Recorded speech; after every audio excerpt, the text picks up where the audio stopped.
stay on target. All this and more on This Week in Retro. High-resolution color graphics. This land of high technology. The revolution in technology that made the information age possible. Those kids are not afraid of computers. RISC-free computing. Arcade1up Is No Yoke. Wolf 8088. All this and more coming up on This Week in Retro. Up-to-date news for out-of-date tech. Shortly before recording, we learned that Taylor, who is one half of Pints and Amigas, has passed away. Him and his dad streamed every week from their Texas home, and they loved their Amigas. They had a really amazing setup. I don't know the details of his passing, only that it was unexpected and the hospital were not able to save him. He passed away on Sunday, the 29th of January at the age of 31. Very young. It's a very sad moment for the Amiga community. We want to express our condolences, and our thoughts are with the father, his father, and the community. Hello, chaps. Another week, another This Week in Retro. Another attempt to keep it within 1 hour. Will we succeed? We will find out as the show goes on. Chris, last week we spoke to you and you were all about the Lego. You got your new Lego set, and I can see on the video, as can those who are watching on video, you have a Lego spaceship next to you. Yeah, so obviously last week all I had was the box, and now I've the finished product, which for those watching I will hold up, but for those listening, it's a big Lego. You'll still ship hold it up, but you just won't be able to see it. Exactly. But it's about twice the size of the original. So it's the Galaxy Explorer. You got 4 spacemen in the front cockpit. You've got a little robot in the back cockpit. You've got a moon buggy in the back section. And unlike the models of old, it's actually got retractable landing gear and everything. I had so much fun building this. I just did it so carefully. Happy with himself. Yeah, I am. I just did it carefully over a few nights. 9 bags worth of pieces, over 1,000. In fact, it tells me on the box, 1,254 pieces. And in fact, there's slightly more because there were some spares, which is fantastic. Yeah, good fun. And that has its roots in a 1970s range of spaceships that Lego brought out. Was that when they first came out? 80s, I think, was it? Was it the 80s? That's certainly when I was playing with them. Because I always remember you had the little orange spaceman minifig. He was a popular one. And I thought that went back to the 70s, but maybe it's the 80s. I could be wrong. Yeah. But yeah, and again, to me, these all look like the originals, which is, potentially annoying some collectors, but I think it's fantastic. I love it. And Dave, how's your week been? I have been humming and hawing about Return to Monkey Island. I haven't made a decision yet.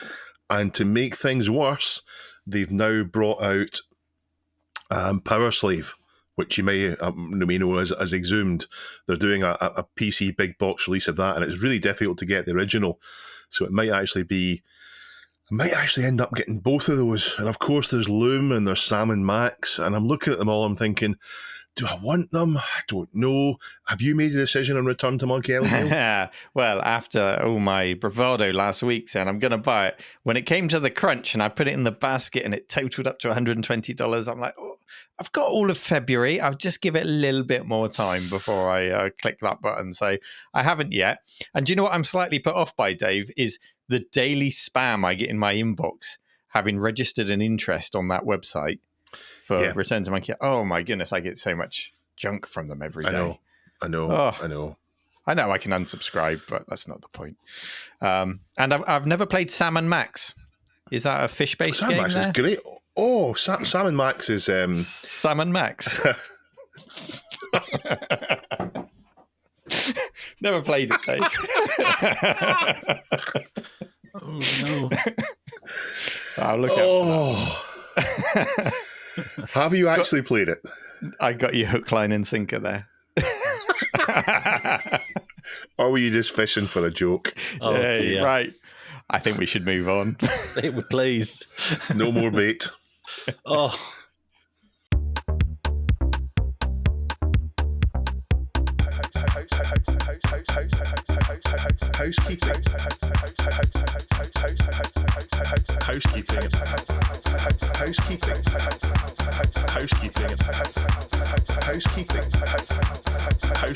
It's your favourite part of the show.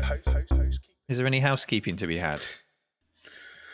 I don't even need to say anything. My voice is in the jingle. Is there any housekeeping to be had? And thank you to, is it Me and My Rhythm Box who made that jingle? Dave, housekeeping. There was an unusual submission to the subreddit, and people seem to like the look of it. Titled "Silly American Loves Your Accents." I noticed it, and I was already going to talk about it, and so did Neil, and Neil's put it in. And a new subscriber wants us to read out certain things. He particularly likes our accents. Oh, no. So let's entertain him by going through it. Okay. So I think he's given us all a line, hasn't he, that he'd like us to read out. Yeah. Neil, you're first. Okay, so this is the line he wants me to read out. That bloody American is certainly a bit of a cheeky monkey. Mine is Sean Connery from The Hunt for Red October. Most things in here don't react well to bullets. And Chris, in your best Australian, being British in all your life. Oh, dear. A dingo ate the baby. What ate the baby? A dingo. Oh, yeah. There you go. Well, that was submitted by Forsaken Panic 2582 over on our subreddit, reddit.com/r/this week in retro. I don't think this is going to become a regular feature, but happy to do it once. Please, no. Oh, dear. We have had some new patrons, 4 in the space of a week. So thank you very much to Adam, to Robert, to Jim, and Richard. Thank you very much. And that is patreon.com/ I'm just trying to remember This Week in Retro. Is that where we are? This week. That's the one you're doing today. Yep. Yeah, that's where we are. So a big thank you to our 14 twirlers. 14 twirlers. This Week in Retro listeners. Every time I hear twirlers, twirlers. Turkey Twizzlers, Turkey Twirlers. Oh, God, yeah. Bernard that's not Matthews. A good comparison. Nobody wants to be compared to those, yeah. Any other housekeeping, Dave? Not this week. Okay, well, let's go into our first story then. Oh, sorry. There is one more bit of housekeeping. And because the font colour changed, I missed it out entirely. Deadlock produces a PDF every week, which is an episode guide. I may have mentioned it before, but if you go to bit.ly/TWIR_PDF, then you get a flip book which he generates, which has the thumbnail as well as what we covered every week. So if you want to go through the back catalogue and find out what's there, then go to that URL. Nice. Yeah, it's really useful because it covers every single episode that we've ever done and drills into all the stories, so you can just listen to those stories if that takes your interest. So thank you. And I did have the pleasure of meeting Deadlock at Amiga Island. Ooh. And lovely chap. Had a really nice chat with him. So nice to meet you, and thank you for putting that PDF together. Our first story is submitted to us by the catchily named listener G7VFY. This story links to longtime IT news website The Register, which many listeners will be familiar with. Back in the days when I actually worked in IT, I'd always start my morning coffee at the desk, bringing up The Register to see what stories were on there, and trying to stay up to date with the IT news. They've been having a retro tech week, which is nice to see. Nice to see a bit of acknowledgement on a modern day current news site of retro tech. And one of the stories shared on our subreddit comes from The Register by this listener, in which The Register, or LReg, is that what the regular readers? LReg. They discuss the old operating system, RISC OS. Now, this was originally developed by Acorn as the OS for their ARM-based Archimedes range of computers, which first launched in 1987. RISC OS will be familiar to a generation of school kids who saw the BBC microcomputer slowly replaced by the Archimedes in their classrooms. The OS wasn't immediately ready for the launch of the Archimedes machines. In fact, when the very, very first Archimedes machines came out, they were branded BBC. And then later they were branded Acorn, just to try and follow on through the computer literacy project. But I think there was some pushback by Research Machines, who were the competitor in the educational market. And they were like, come on, guys, that's not very fair. Siding with a huge corporation like the BBC. Go on, give us a chance. And I don't know too many details about that story, but I know there was some pushback and they moved to using the Acorn name. Anyway, so RISC OS wasn't ready at the launch of the first Archimedes machines, but they did have an OS called Arthur, which looked much more BBC Micro-like in its style and its quite garish Technicolor palette.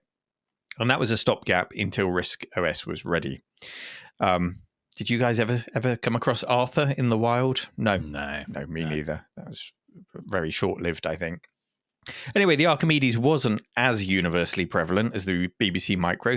Some schools clung to the Beeb and then made the jump straight to IBM PC compatible, so they didn't take that middle step. But I certainly saw plenty from my own experience, including one Archimedes, which was in the library at our school, had a single-speed CD-ROM drive, and that was probably where I first tried out my first ever interactive encyclopedia. Had a little caddy that you'd put the disc in. Sat very close to the librarian's desk so she could keep an eye on it. And she had that big wooden boxes with the cards, the Dewey Decimal System used in the library. You'd slip the cards in the front cover of the book and take them out and put the name on of who loaned it. So that was all right next to the Archimedes. Anyway, I'm going off on a tangent there. The OS was fast to boot. Dave, you look like you're about to say something. What was the first rude word that you typed into the encyclopedia? Oh, that's a good question. I don't know. I typed plenty of rude words in. To do it. Asked me about the Say program on the Amiga, which would make it speak out loud. Just rude words all day going into that. That's all it did, wasn't encyclopedia, yeah. I probably just searched for articles that I thought were most likely to perhaps have video clips, postage stamp-sized video clips. Okay. That's what I was hunting for, things to watch. And invariably, it was moon landings, it was athletics world records, things like that. So the OS itself, RISC OS, was fast to boot. It was stored in the ROM of the machine, which is what you wanted in a classroom. It was officially worked on by Acorn all the way through to 1999. Developing through the Archimedes and then the RISC PC machines that they brought out through the 90s, all fighting against the tide at the time of the x86-based CPUs and Windows, the might of Microsoft pushing Windows so hard. And then if we fast forward to the present day, the OS is actually still active. It's changed hands a couple of times. Pace Technology owned it for a while. They used to make set-top boxes. Castle Technology bought it. That's a company who actually developed their own Acorn-compatible machine. It was called the Lionix, not Linux, Lionix, in 2002. And that ran a version of RISC OS, which had been adapted to work to that, which was a 32-bit machine. I think it was 24-bit before that. So the operating system had to be adapted to work on the new architecture. And then finally, in 2020, they open sourced RISC OS 5. So people were able to work on it openly. And then the older closed source RISC OS 3.71 was actually leaked onto Pirate Bay. So even that one's out there as well. Are legitimately and illegitimately. So back to the register now.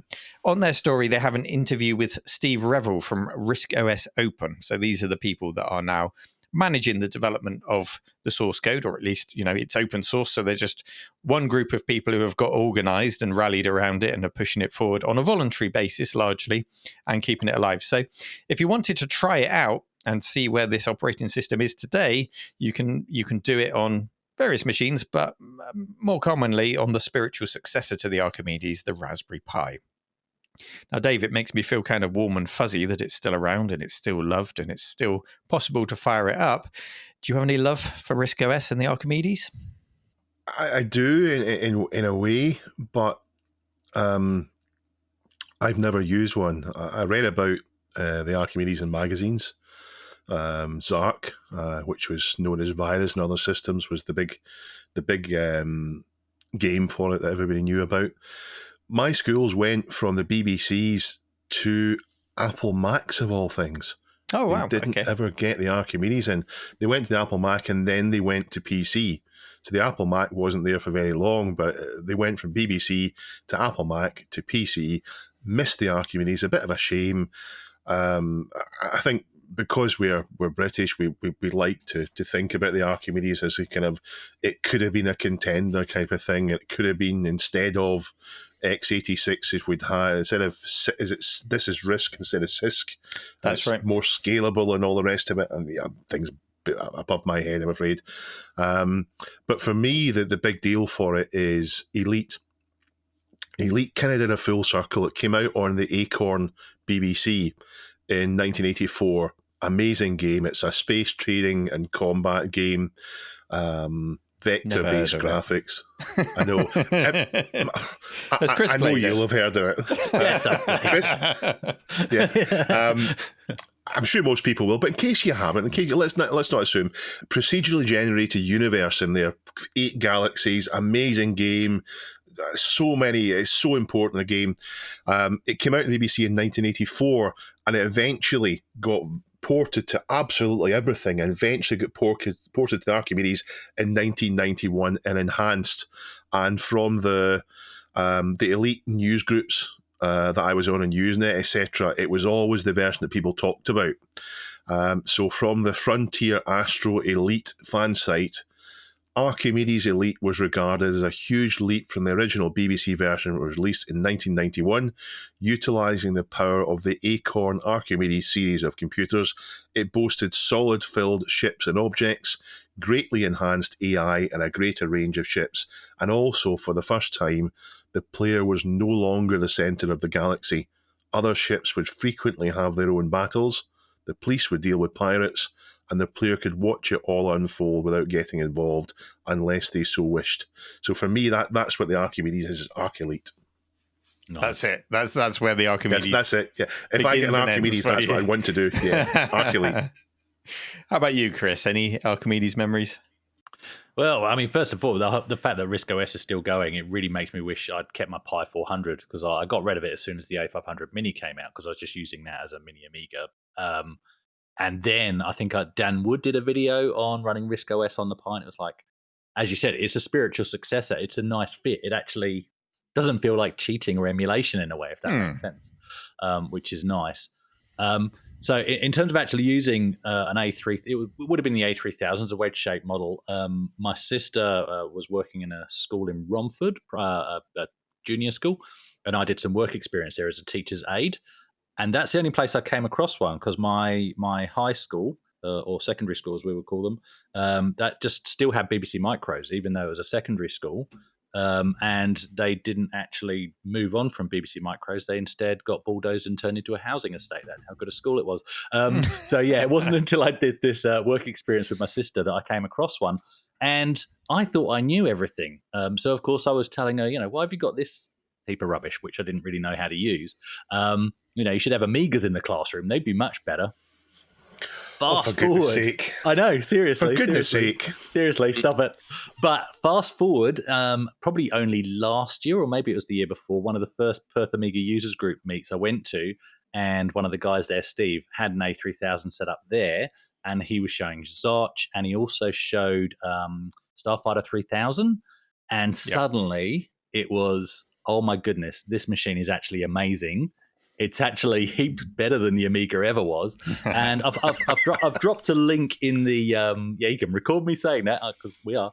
But I've dropped a link in the show notes to the computerhistory.org website, where there's a massive list of, I assume most of the games on the Archimedes. And you've got some heavy hitters from the Amiga and ST library. And the scary thing is, I bet they actually play better on the Archimedes than they did than the Amiga, or especially the Amiga 500 anyway. So you got Lotus 2 is in there, Tower of Babel, Swiv, Speedball 2, Starfighter 3000 I've already mentioned, and also 3D Construction Kit. So nice. we've all discussed our love for that. I bet it runs really nice and smooth on the Archimedes. So yeah, I didn't know that was ported over there. 3D Construction Kit. I mean, you've listed off some games there. Obviously, it wasn't primarily a games machine. It was it was coveted for its wonderful version of BBC Basic on there, which you could do inline assembly programming mixed in with your BASIC, which was really nice. And in fact, I think that was how Starfighter 3000 was written. Oh, really? It's kind of a shining example of BASIC with inline assembly to, speed up the bits that needed speeding up.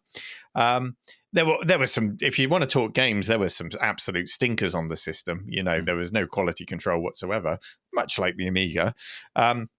But it's kind of a good thing that it was detached from games. Can you imagine if you had Amiga 500s in the classroom, everyone bringing in their pirated discs and just playing games all day? It would be a nightmare. I mean, one of the first emulators I ever used was a ZX Spectrum emulator, which we used to run on the Archimedes at school and play ZX Spectrum games. And that was disruptive enough. But that had a certain, that had some hoops to jump through technically to get it running and to get the game to load. So if it was just as easy as slapping a disc in the side, which it was, but not many people had those discs at home to those games at home to bring in and play. So it's probably for the best. Anyway, it's fascinating that it's still alive and then it's still running, and it's a really nice piece of British history, aside from the thing that people more often talk about when it comes to the Archimedes, which is the development of the ARM processor and how that had the last laugh. Dave mentioned how we like a British success story, and we were willing the Archimedes to do well in the 90s, and it came up against the Intels of the world and didn't compete. But it certainly had the last laugh in that ARM processor. Check out the interview where Steve talks about all this and more, and his desire to develop it further with support for 64-bit, multiple processors, and all sorts that they want to put in there. Maybe you have the skills to volunteer and help with its development, and you can go and check out the website. All the links are in the show notes. We are sponsored, thank you very much, by Pixel Addict Magazine. Pixel Addict Magazine is a monthly magazine with all sorts of things from the retro world in the 80s and 90s, not just games, but plenty of games. I don't know why Neil's grinning. It was just your dour Scottish accent there, Dave. I was expecting a bit more enthusiasm from a sponsor slot.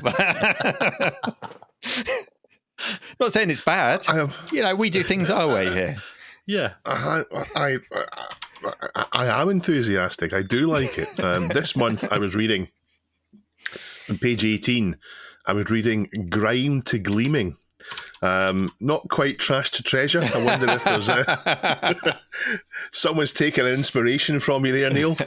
Someone's taken a Pentium PC and turned it into something a lot cleaner.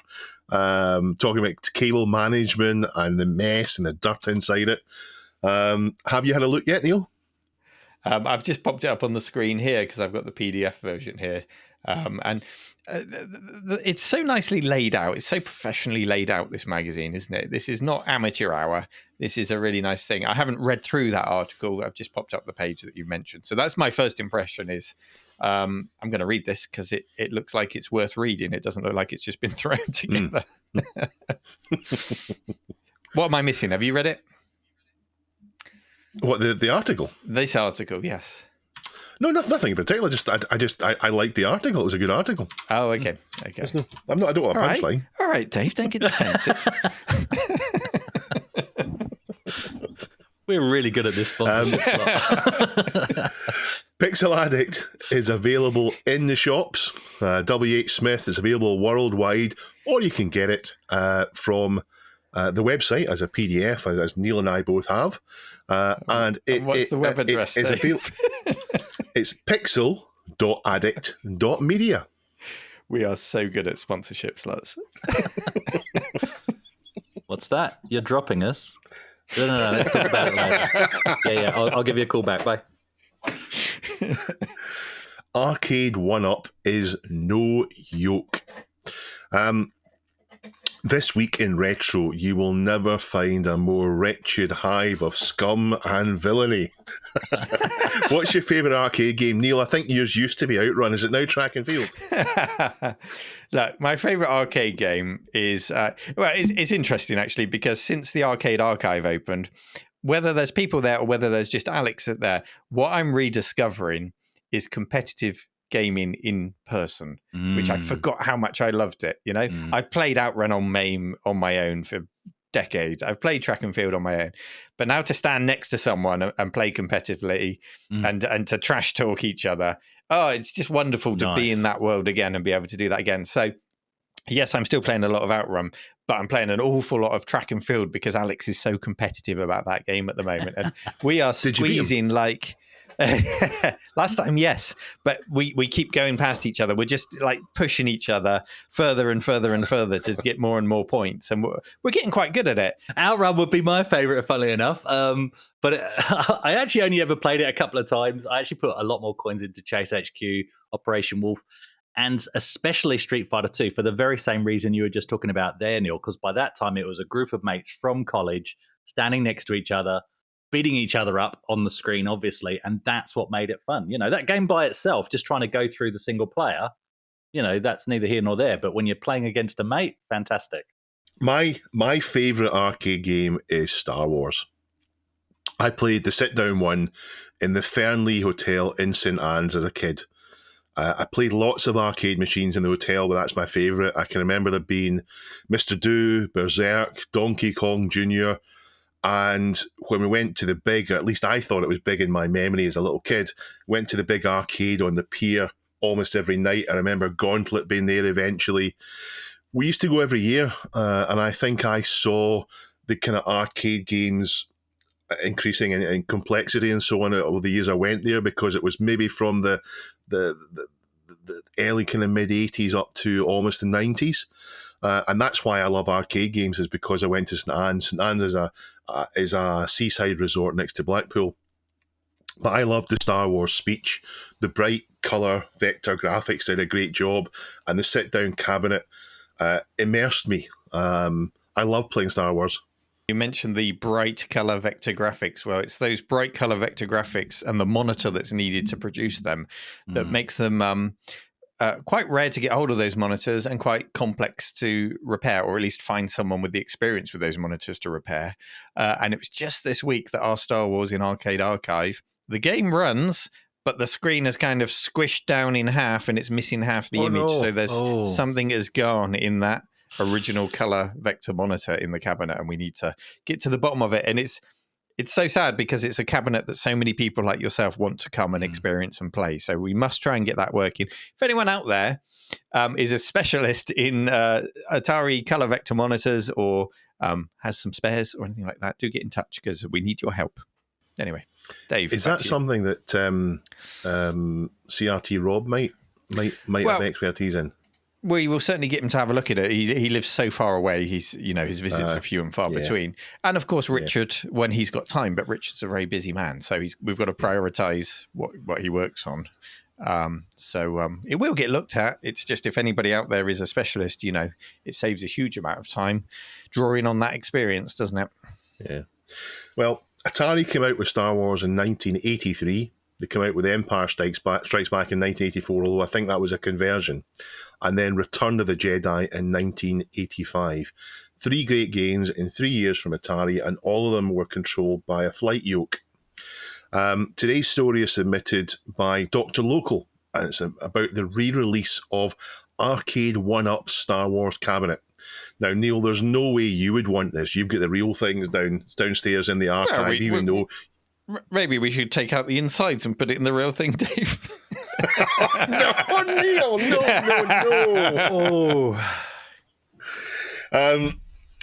Just put a pie in it. Did you ever play it on your Amigas? I had it on the ST. It was a fantastic port on the PC. I had it on the ST, and the mouse control for it. Yeah, there we go. The mouse control wasn't terrible. Even though it's not the flight yoke, it wasn't terrible. And it even had some speech on the ST.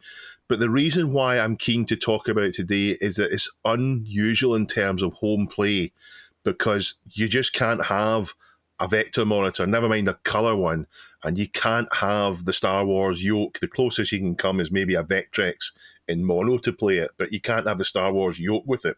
So this is something that I've never been able to emulate properly at home. Playing it on the ST with a mouse is probably the closest. Certainly, you can put it in MAME, but you don't have the yoke. I don't think it's a case that you can't. You technically can. It's just that there was no desire to produce such a system after the failure of the Vectrex. No one was going to go, let's make a color Vectrex now because that was so successful. Yeah. There's no way to do it at home. You have to find the arcade cab to do it right.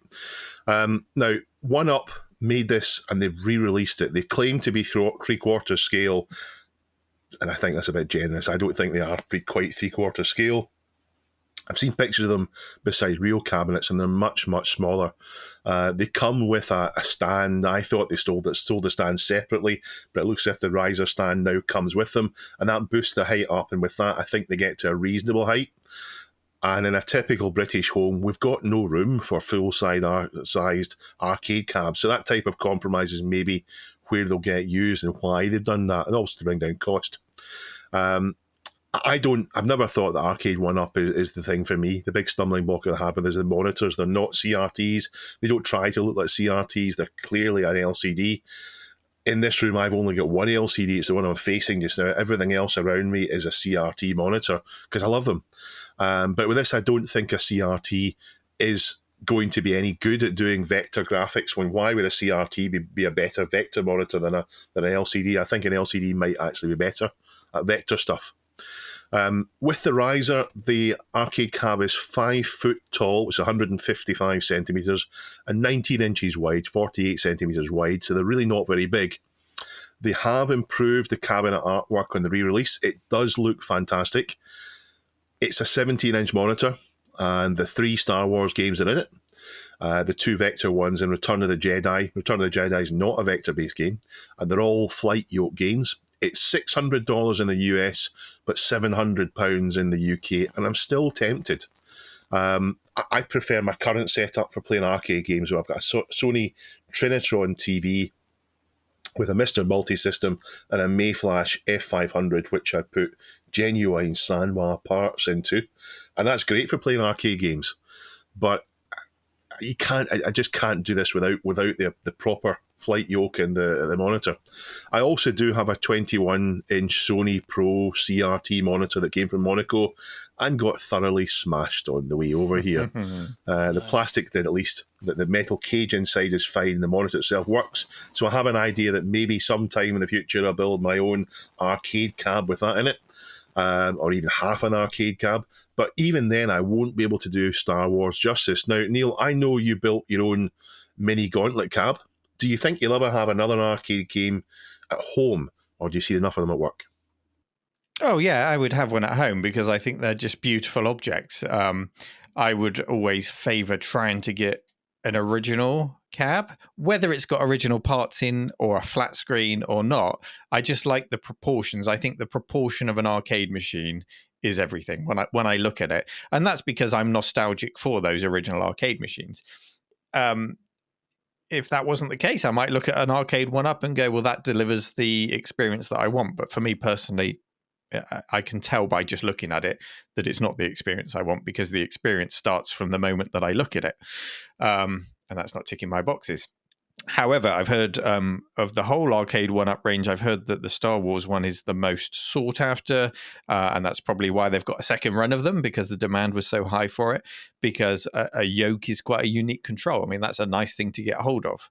Would I spend $600 on it like you're considering, Dave? I mean, a minute ago you were telling me you were struggling to think about spending $120 on Monkey Island, so I don't think you're going to come back next week and tell me you spent $600 on an Arcade1up. Maybe you'll surprise me. £700. £700. Yeah. And for that, you get to play yoke-based games, which are few and far between. So you've got to be really into your Star Wars. Just three. I don't know if you can jailbreak an Arcade1up to put other stuff in it. But yeah, just 3 games. Yeah. So if I was going to think about spending that kind of money, I would think about putting together a custom control panel into which I could slot in a yoke, but then take it out and use joysticks or something like that. If I'm going to spend that much money, I want to be able to play as many games as possible on it. However, a lot of people are collectors of Arcade1up, so they might have this lined up alongside other ones, and that's where they get their choice of games from, by building their own arcade in inverted commas. So I don't want to dismiss or put people down for favouring Arcade1ups just because it's not to my taste. if you enjoy it, you enjoy it. Let's not gatekeep about this.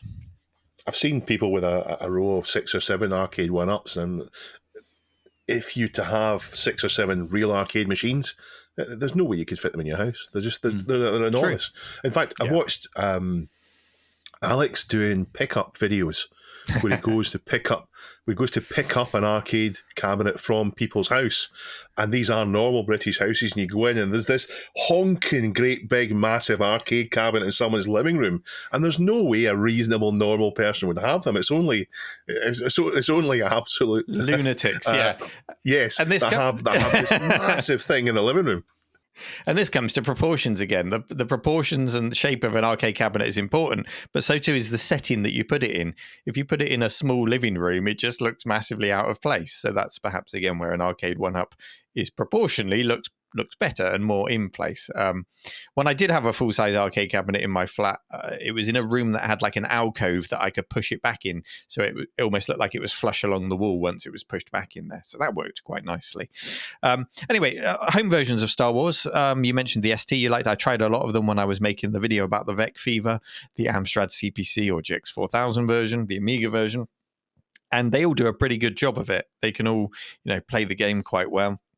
But as you mentioned, they cannot replicate the brightness of those lines converging on a vector monitor or the explosions in the arcade game. That's where these monitors really come into their own. Now, if we don't ever find a way to fix the Star Wars monitor that's broken here, there is talk and examples on the internet where people have made laser-based screen replacements. So instead of a vector monitor, you have 3 colored lasers that are moving very quickly. If you think about being at a rave or fireworks night or whatever and shining a laser pen really quickly and writing your name with it, you just see the glow in the air, make the shape. That's what a vector monitor does, I think. Well, you can do that with laser pens. Mm-hmm. So you some of the examples I've seen just actually 3 people, just 3 friends, one with each to draw TIE fighters. I'll get to that. Some of the examples I've seen actually use the arms ripped out of hard disks, because those arms to move the read-write head around a hard disk move so quickly. Well, if you've got one that's strong enough to move with the weight of a laser on it, you can configure them to become a replacement vector monitor, if you like, shining lasers around. So we are looking into that as a possibility. Should I tell you about? Yeah, let's talk about it. In the first instance, a couple of people are helping us to build, including CRT Rob, a laser display that will cover the entire side of the mill. Ooh. So we could run Star Wars, 3 or 4 stories big. That's the first challenge that we want to achieve.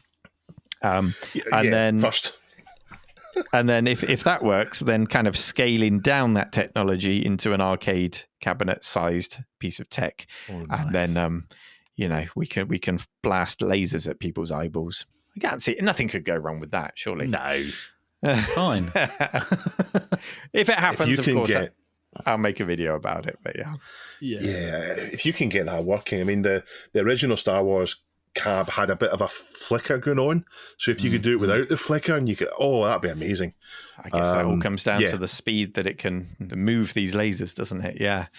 And reliability. It would need to be really reliable to run all day, every day. So watch this space. If we can make it happen, we will. Anyway, I've talked far too much. Chris, you're a Star Wars fan, aren't you? I am indeed. Yeah, no, we certainly played it on the Amiga, and I held up earlier, but I'll do it again. The trilogy, and that's how we bought it back in the day. So the day we bought my Amiga 500 Batman pack, my brother then added some extra money into the pot, and we bought Star Wars.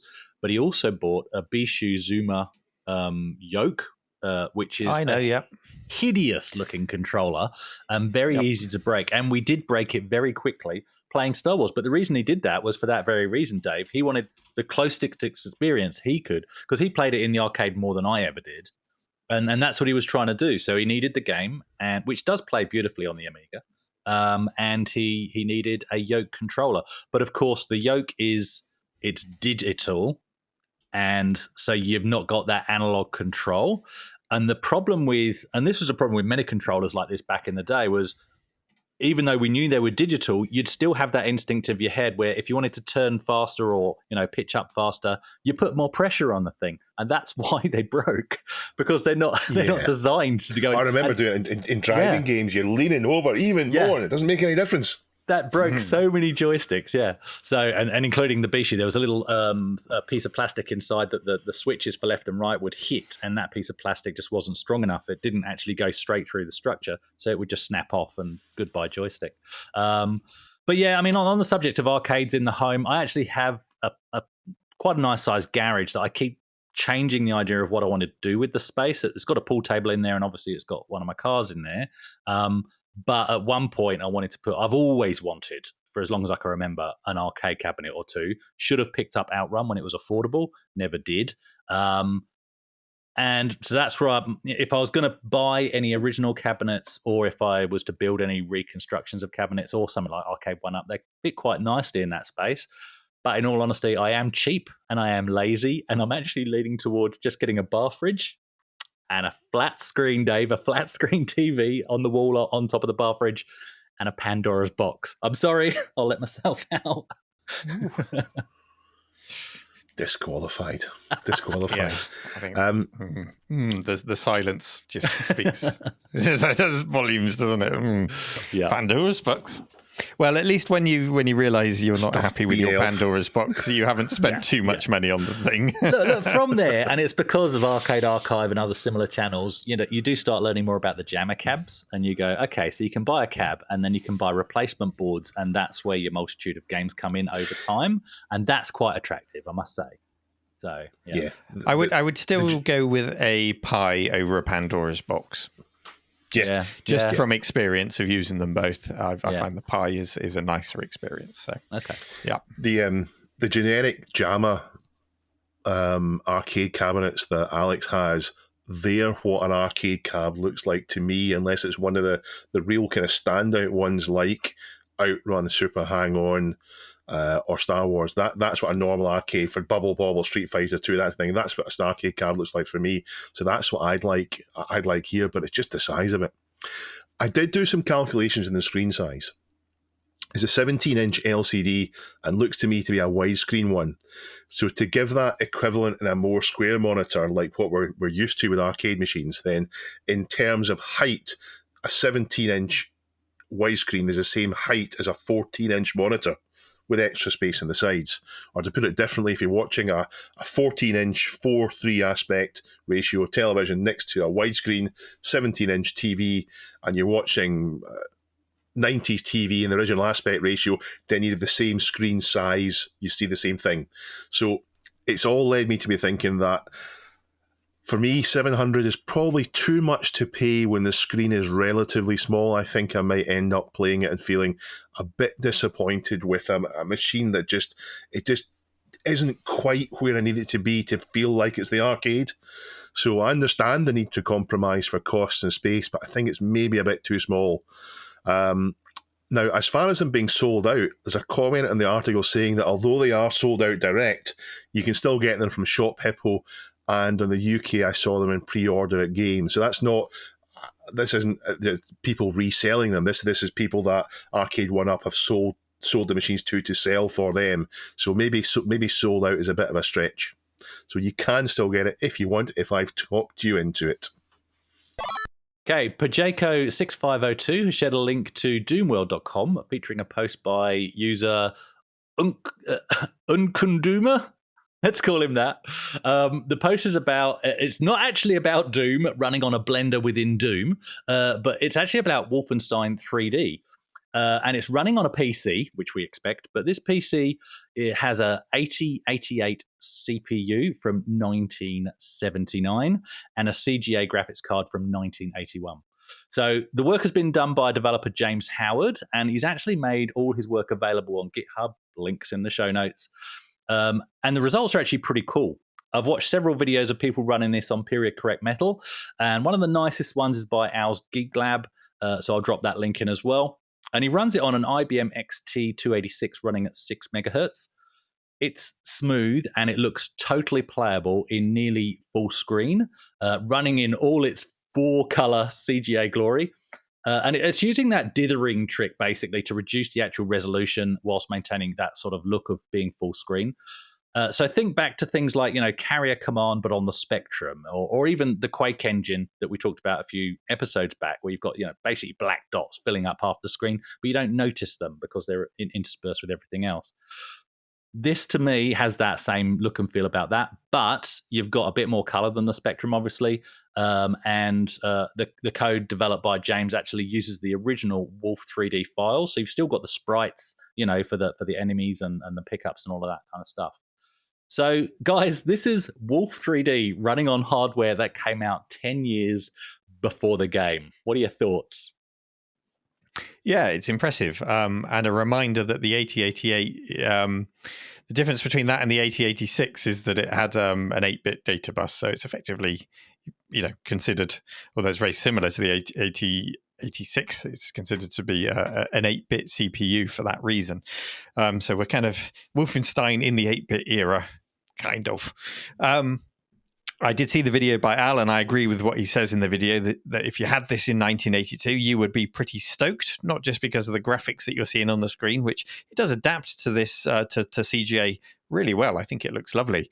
But not just because of that, but if you got this in 1982, you would be witnessing the dawn of a new genre there and then. If you compare it to the flick screen first-person maze crawling of, say, 3D Monster Maze a year earlier on the ZX81, it's a quantum leap in gaming. It would be a huge jump.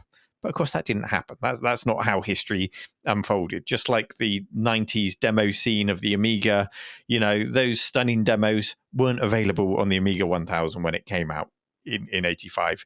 But you can go back and you can run it on it now, and you can always play that fun game of what if. What if this existed? How would that have changed the outlook of the IBM PC if Wolfenstein dropped in 1982 on it? That would have been amazing.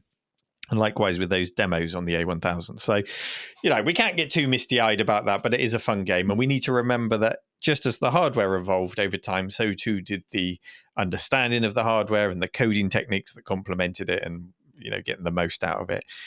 I do love the fact that people are now taking that knowledge and going back and applying it. So that's always nice to see. Wolfenstein in general, the game gives me very strong you had to be there kind of vibes. And what I mean when I say that is that I was surrounded by the 8 and the 16-bit, the Wedge machines, the Spectrums, the Amigas, the Ataris at the time when Wolfenstein came out. So I didn't know anyone that was playing it and I didn't have access to it. Fast forward a little bit, second time around when Doom came out, that was a different story. I was there. I got the shareware version. I installed it. I was just stunned and loved it. So I get all of those memories when I play Doom. I don't get all of those memories and feelings when I play Wolfenstein, which is it's just a personal, reflection on it. But Wolfenstein does seem to have become a plaything for developers, like Doom has, but just developers who want to push themselves. It came out on the Mega Drive on a homebrew release in 2014. It did actually come out on the Super Nintendo back in 1994, I think it was. So it did get those releases back then on other platforms. And the Jag. And the Jag, surely it wasn't pushing the Jag. No, it wouldn't have been pushing the Jag. Should have been capable of running that. 64 bits, 3DO even 64 bits.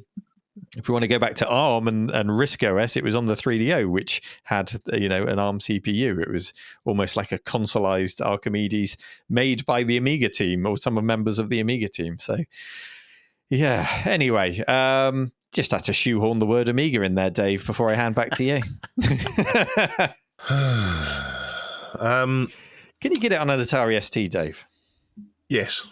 There's been a Wolfenstein port of on the ST for a while now. It runs really well on a 68K. Runs better on the Mega ST than it does on a basic one, but yeah, it runs really well. So what's more impressive, Dave? Do you think Wolf 3D on an IBM XT or when we saw Quake on a ZX Spectrum? I think, I don't want to take away from anything because they're both amazing, but I think this is more impressive. It's so smooth, you can see what's going on. While Quake on the Speccy was amazing, but it wasn't really Quake. I mean, this is really Wolfenstein. This is real. The Quake was Quake-like. The trick that they've used, though, I remember being done on a screen with video and GIFs to bring down the file size. And I think it's some kind of optical illusion where someone's found out exactly how much screen you can cut away and still have our brains fill in the gaps. And by doing that, they end up with this amazing technique they've used here, which is, I presume this is the only reason why it works, is the screen technique, where there's actually not that much data, but it fills in your mind. And I think that's what's amazing about this. It's true. And it actually comes back from even further back than that, well, to a point, because you use the same trick in print.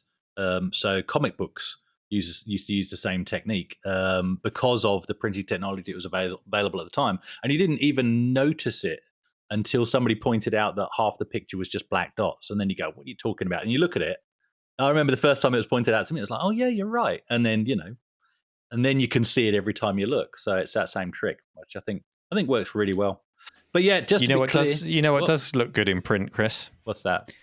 Pixel Addict magazine. That looks fantastic in print. I mean, yes, you can get it on screen, Neil. I'm not sure if you're aware of that. You can actually order it and just have PDF-only version. But there's nothing like holding that print copy in your hand, regardless of where you are in the world. So go down to your local news agent. They probably got it on the shelf.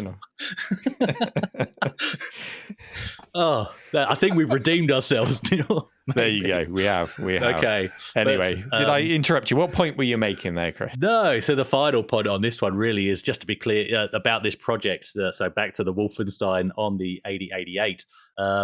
The source code that's been made available is just for, let's call it a patch to make the game work on this old hardware. So you still need the original game, but several options have been made available of the patch, depending on which hardware you want to target, and also depending on whether you've got the shareware version of the game or the full release. So it's really well done. What I do like about this project, though, and similar projects, and you've touched on this, Neil, is it just opens you up to that contemplation. What if Wolf 3D had come out in 1982 instead of 1992? Because theoretically, if a genius had woken up one morning, this proves that it was possible. It's time now for our question of the week. And last week's question was all about the Cinemaware game, or Cinemaware-inspired game that we were talking about, Return to the Desert. And the question was, what modern movie would you like to see made into an 8 or 16-bit Cinemaware-style game? Duncan's popped his answer into the show notes, and he says, how about something visually striking like The Fifth Element? Plenty of scenarios for different styles of play, flying taxi escapes, space flight, run and gun platforming, and puzzles. So that's Duncan's choice, The Fifth Element. The way he describes it kind of reminds me of Die Hard, another Bruce Willis film, because when the game came out, it was split into 3 elements. You had like a Virtua Cop level, you had a driving level, and what was the other level you had? I can't remember the other one that you had on there. I mustn't have played that one very much. That level at least, but I did play the other 2 levels a lot. So Fifth Element, and we'll dip into our subreddit, reddit.com/r/this week in retro, where we can see the first answer is from that familiar name, Pajako6502. He says, I'm going with Knives Out, the first one. That's the detective film, isn't it? With great Daniel Craig, James Bond, Daniel Craig in it. Yeah, really good film. I've seen. I watched the more recent one lately, and I do think I like the first one better, but it was still a fun watch. I haven't watched the second one yet, so no spoilers. So he goes on to say, a crazy whodunit with secret locations, puzzles, and a murder to solve. I'd like to see all of this done in 16 bits with some of that classic Cinemaware Amiga/ST pixel art. I think that's a good shout. Yeah. Mm-hmm. There's just one word on the next answer, Dave, and I'm not familiar with this movie. So Beaten Tyrone says Moonfall. Now, Moonfall is a film that came out last year. It is a disaster movie with Sam Tarly from Game of Thrones in it. It's a film I've not seen, so I don't know. I don't know if it's a great film or not, but maybe that's not what you need for a Cinemaware thing. Maybe you need a bit of a B movie kind of theme to it to be a good film. So maybe Tyrone has picked this film because it's a bit of a modern B movie.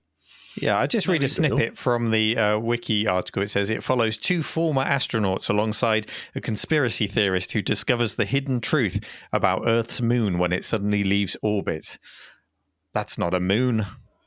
Is that a Star Wars quote? Yes, that's no moon. That's no moon. Moon. That's not a moon. It's the Carry On Star Wars. Yes. Continue towards the target. Just reading that snippet, what that reminds me of is LucasArts' The Dig. That's how I would imagine this game to come out. So there you go. Chris, you've got the third answer. But the question was CinemaWare, not LucasArts. That's true. Yeah. Oh, well, yes. We'll okay. Just a video game style, but yes, you're right, Dave. You always are. Old Computers 1969 to get on to the third answer. Halo Forward Till Dawn. He says he's a big fan of the Halo franchise. Be interesting to see an 8 or 16-bit interpretation of the game. Okay, so that's a game that became a TV series that he wants to see as an older game. Yes. There's a 2600 port of Halo, so get into that because it's nothing like the original game. But has anyone seen the Halo 4 Forward Until Dawn, the series? No, I can't really comment on that. But it would be interesting to see, because how could you interpret a game that was a game once before without being influenced by that original game? That's true. Yeah, be a big ass. I think. I mean, maybe he's saying that. Maybe they're saying that they want a CinemaWare style game set in the Halo universe. That makes I guess sense. that's what you would get. And CinemaWare style games are much different than Halo games. So maybe it's the thinking man's Halo. Other answers this week included Indiana Jones and the Crystal Skull from Generation Pixel. Colony Activist wants a different version of Denis Villeneuve's Dune. Corax 2664, Top Gun Maverick. That would be good. 3D Freeman lists off The Batman, Rogue One, Blade Runner, The Hobbit, The French Dispatch, Dune, Valerian, Tenet, Dread, Oblivion. Wants to see all of those. So that should keep CinemaWare busy. And also just his last line, I love it. Please give me a Wes Anderson CinemaWare game. Oh, that would be fun. That would be good. I'd love that. Chris? Army of Darkness. That would be fantastic. Yes. Yeah. Okay. So this week's question of the week. Let's head over to Chris, who has the question. So this week's question of the week. No idea why Dave's giggling in the background. Actually, I do. But if you could have one arcade game in your living room, what game would it be? Simple as that. A cabinet. A cabinet, yeah, not just the game, the cabinet, yeah. Oh, it yes, could be cocktail, of course, the it could full be size. Yeah. It could be sitting, yeah, nice. We even let you have pinball games in there if you want. Yep. That question will be pinned to our subreddit, reddit.com/r/this week in retro, where you can also submit stories for our consideration for discussion on next week's show. Hope to see you over there, and thank you very much, everyone, for listening, and we'll see you again next week. Take care. Bye. Bye.